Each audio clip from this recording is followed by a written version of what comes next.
paz seja convosco. Amém? Graças a Deus, né? Então eu vou pedir para você abrir a palavra de Deus no livro de Romanos, capítulo 12, versículo 21. Então vamos ler. Não te deixes vencer do mal, mas vence o mal com o bem. Amados, nós estamos falando sobre superação, né? A Cíntia ontem pregou e falou sobre o significado de superação, né? Sobre vencer, sobre, né? Até mesmo superar significa mesmo até ultrapassar os limites, né? Eu me lembro uma vez que, quando eu servi o quartel, lá tinha um treinamento chamado TAF. Eu fui fazer o teste, eu estava muito doente, estava gripado, peguei uma gripe forte, e eu não estava rendendo, né? Eu não estava rendendo, não estava conseguindo fazer os exercícios no tempo que eu já tinha feito. O instrutor lá, que era um tenente, ele chegou e deu uma dura tão grande em mim assim, e eu falei assim, mas eu estou doente, eu não estou conseguindo. Ele falou assim, soldado, depois que você falar não aguento mais, você tem mais 30% ainda, ele falou, para você render, né? Mas eu não consegui não. Mas quer dizer, ultrapassar os limites, né? E superar é o que você vai ter que fazer esse ano aqui. É o que nós procuramos alcançar nesse ano da superação. Se foi denominado isso pela liderança da igreja a nível nacional, estadual e municipal, né? Nós acatamos isso. Deus vai trabalhar nesse sentido na igreja, porque é uma determinação, é uma que vem de cima, e Deus vai confirmar isso na vida de cada um. E aqui, irmãos, nós olhamos aqui no livro de Romanos, capítulo 12, onde o apóstolo que escreveu aqui, né? Ele disse que nós não te deixes vencer do mal, mas vence o mal com o bem. Esse capítulo 12, do versículo 9 em diante, ele começa no versículo 1, fala tipo de uma mensagem, depois ele fala o devido do uso dos dons espirituais, para ali no versículo 9, depois ele fala das virtudes recomendadas aqui na minha Bíblia, e começa a falar das virtudes da vida cristã, né? E ele vem falando já, né? No versículo 9, você pode acompanhar na sua Bíblia, sobre o amor, né? A prática, né? Que o amor seja sem hipocrisia. Detestai o mal, apegai-vos ao bem. Irmãos, esse ano que nós vamos entrar, nós precisamos superar em amor. Amém? Se você amou o ano passado, esse ano você precisa superar. Como que a gente supera? Quando a gente vai além dos limites. Qual que foi seu limite em amar no ano passado? E o que é amar, né? O irmão Reginaldo está com o olho ruim, não está aqui hoje, mas ele sempre fala que o amor é o que o amor faz. O amor não é o que você sente, é o que você faz. Mais para frente nós vamos ver por que é o que nós fazemos, não o que nós sentimos.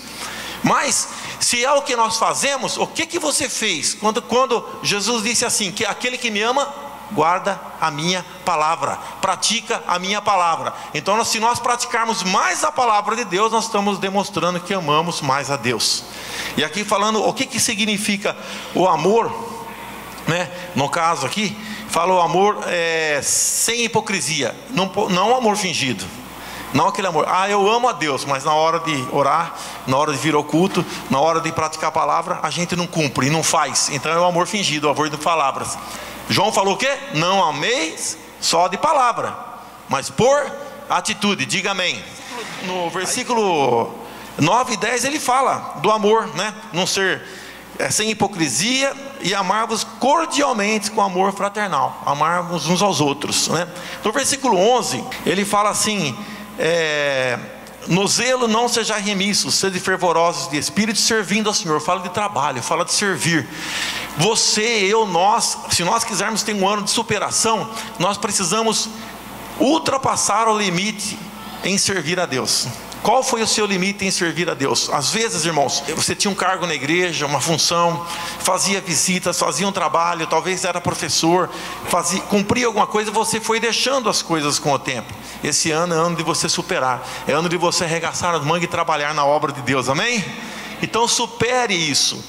Por que isso daqui? No final eu vou ver por que tudo isso, né? No versículo 12, irmãos, fala aqui, ó, regozijai-vos na esperança, sede pacientes na tribulação, na oração perseverantes, né? Fala sobre alegria, perseverança em orar mais, e fala de paciência na tribulação. O versículo 12 aguentem com paciência os sofrimentos e orem sempre. Por quê, irmão? Porque as dificuldades, elas vão vir. O salmista falava assim: esperei com paciência pelo Senhor, e Ele se inclinou para mim e ouviu o meu clamor. A paciência é algo muito importante. Por quê? Se nós não tivermos paciência, nós perdemos muitas bênçãos. Nós não vamos estar no tempo de Deus, nós vamos sair do tempo de Deus, porque Deus tem a hora certa de trabalhar, e às vezes a gente não sabe esperar a hora certa de Deus trabalhar. A gente não consegue esperar. Às vezes a pessoa jovem, você que está aqui, às vezes por não esperar a hora certa, você pode estragar a sua vida, né? Você pode estragar a sua vida, não espera, não consulta a Deus, não ora, não tem paciência de esperar o momento exato das coisas. Você pode estragar a sua vida. Esse ano é um ano de você superar em paciência, amém? Guarde bem, porque a paciência, às vezes a pessoa quer um carro novo, ela não tem o dinheiro, ela não tem paciência, e ela vê aquela promoção de compre agora, lá em outubro, comece a pagar depois do carnaval o ano que vem. Ela compra, quando ela vai pagar a primeira, ela já enjoou do carro, não teve paciência, e aí tem 72 prestações e meia pagadas. Então a paciência é importante, né? Dá um passo de cada vez. Ah, não dá para comprar um carro novo, não dá para comprar carro. Ah, mas agora eu tenho X valor, dá para comprar um carrinho antigo. Compra um carrinho mais antigo. Ah, mas agora eu tenho um valor a mais, então compra um carro mais novo. Irmão, eu soube esperar. Deus me deu condições de ter um carro novo. Aí você compra o carro novo. Um dia eu sofri bastante para aprender, eu estou brigando, né? Mas eu sofri bastante. Eu comprei um carro, pagando prestação, foi tão difícil. Depois eu fiz um propósito, falei: Deus, eu não vou mais fazer prestação para comprar carro, para nada, né? E eu fui trocar o carro. Quando eu fui trocar, eu fui com a Rita, experimentamos 2 carros. Tinha um mais novo e um pouco mais velho. Eu estava com o dinheiro na mão, falei: não, eu vou ficar com esse mais antigo aqui. Então por quê? Porque eu quero sair daqui, fazer o documento, encher o tanque e ir comer o rodízio sem dever nada, né?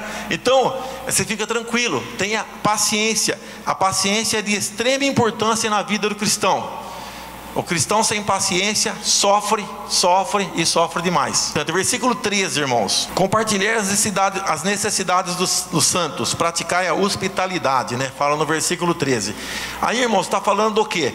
Repartir com os irmãos necessitados, olhar a situação da outra pessoa. Se nós queremos superar esse ano, nós precisamos ver o que nós fizemos no ano passado, e esse ano nós vamos superar.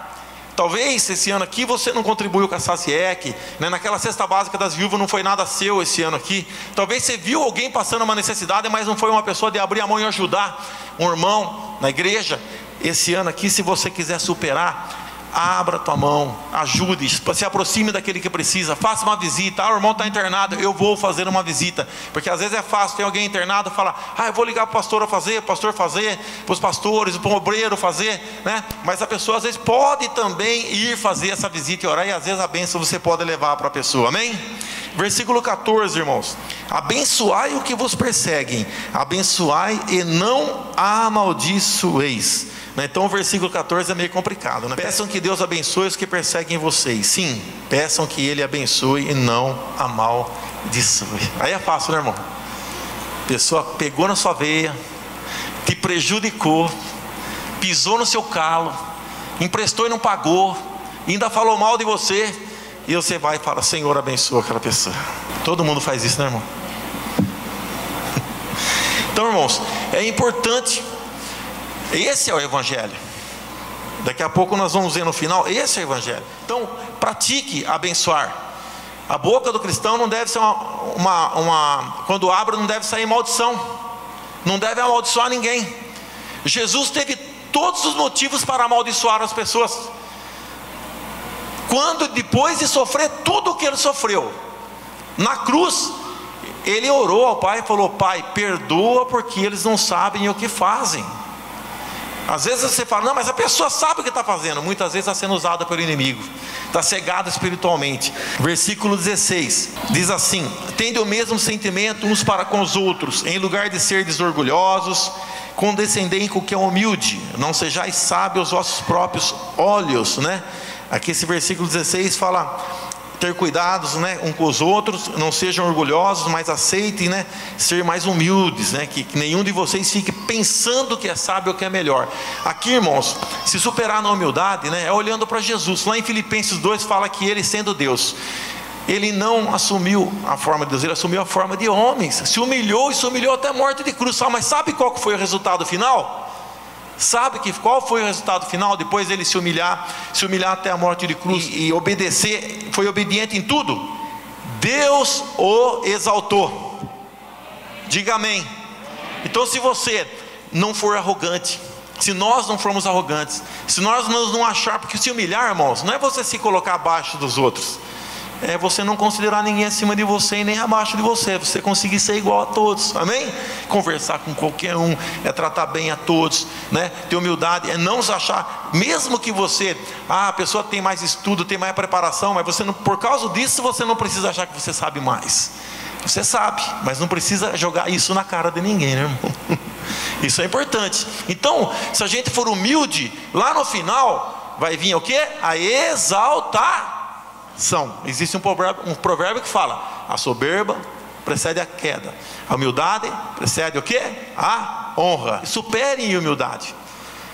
Como tratar as pessoas com igualdade. Versículo 17: não torneis a ninguém mal por mal, esforçar-vos para fazer o bem perante todos os homens.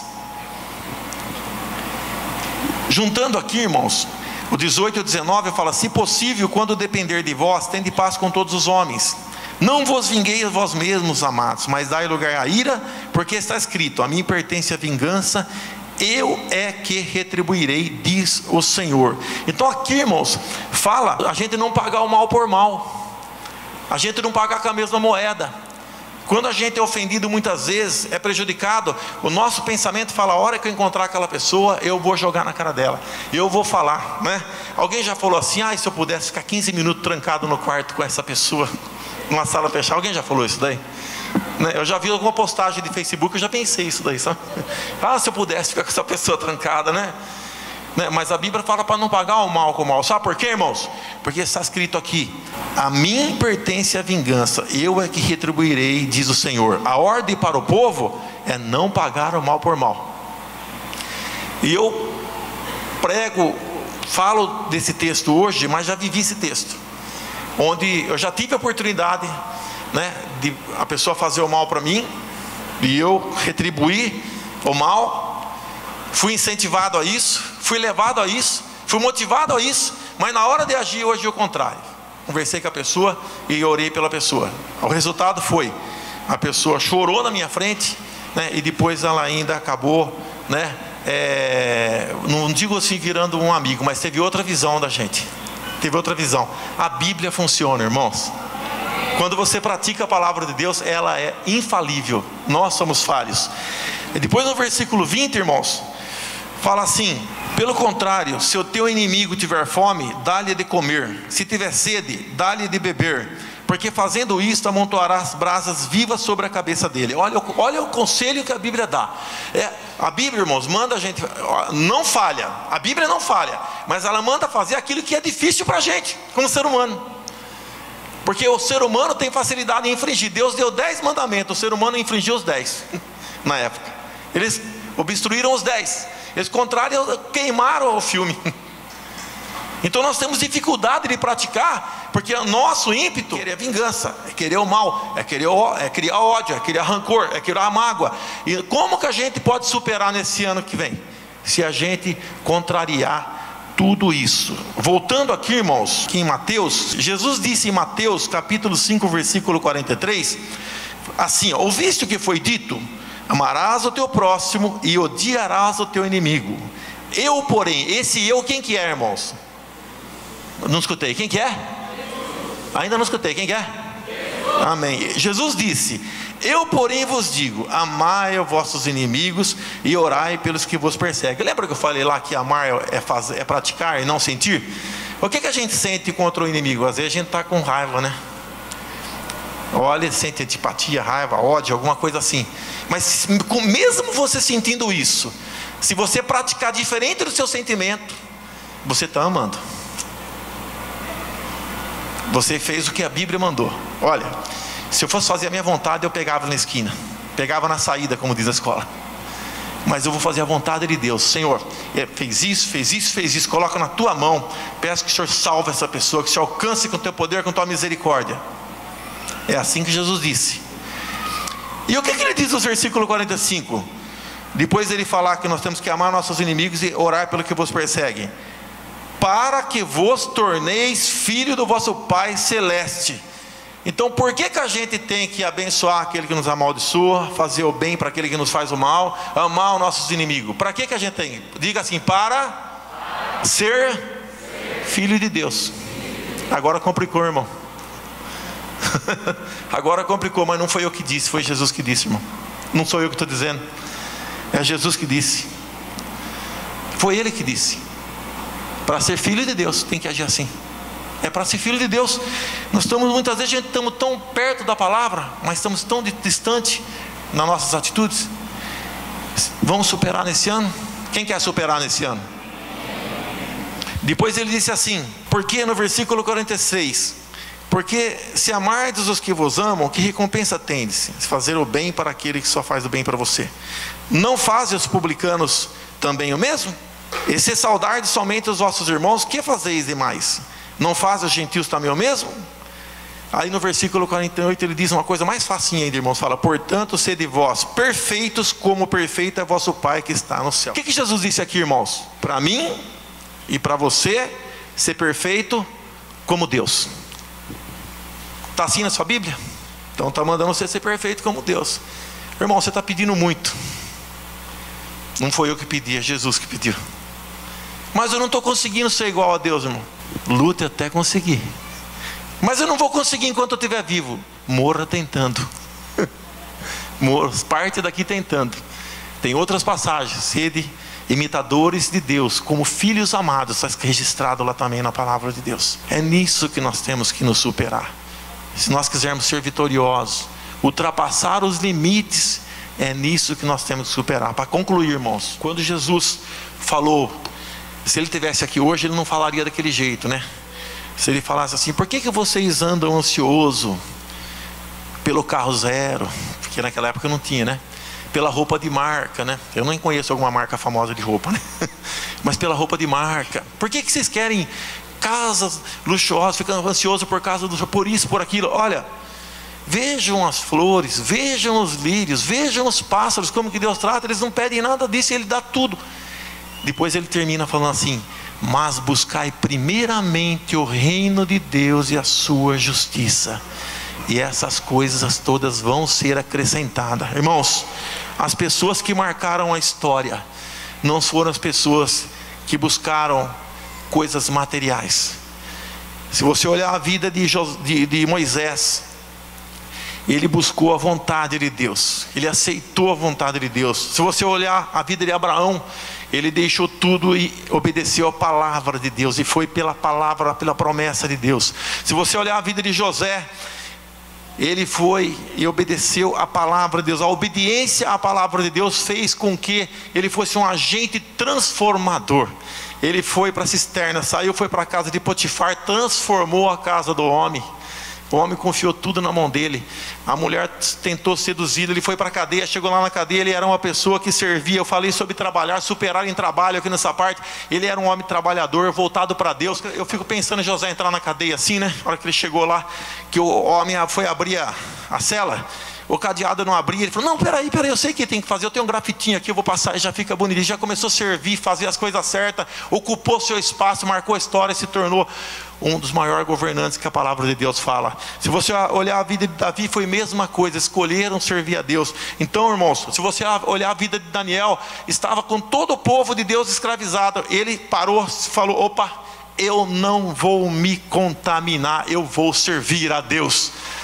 Os outros não passaram pela cova do leão. Os outros enfrentaram os desafios que ele enfrentou. Não enfrentaram. E eu digo que todas essas pessoas enfrentaram desafios que humanamente eles não conseguiriam passar. Pela força do braço não conseguiriam, pela força humana jamais conseguiriam. Mas aqueles que acreditaram, obedeceram e ouviram a palavra de Deus, eles viram o mar se abrir. Eles viram sair água da rocha. Eles entraram em fornalha e saíram vivos. Foram jogados na cova do leão e não foram engolidos, nem devorados pelo leão. Eles viram a glória de Deus, porque eles acreditaram e resolveram servir a palavra, servir a Deus e acreditar na palavra. Esses homens superaram as expectativas humanas. Eles ultrapassaram os limites de tudo, irmãos. Pensa bem se a gente pudesse ver uma cena dessa. Entrar na fornalha e sair sem se queimar.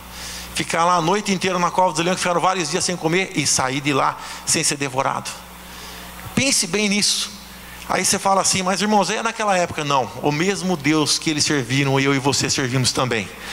Se você quiser superar nesse ano, busque em primeiro lugar a palavra de Deus. E as outras coisas, irmãos, vai ser acrescentada. E as outras coisas não vai ter muito valor para você. Eu guardo coisas que aconteceram aqui na catedral. A pastora que veio um tempo atrás aqui, que ela falou que nós viemos ao mundo para transformar tudo que está ao nosso redor em melhor. E é verdade, você é um agente transformador. Você é a luz do mundo. E Jesus disse isso, diga amém. Então seja um agente transformador, que nós possamos começar na nossa casa e transformar aqueles que estão ao nosso redor.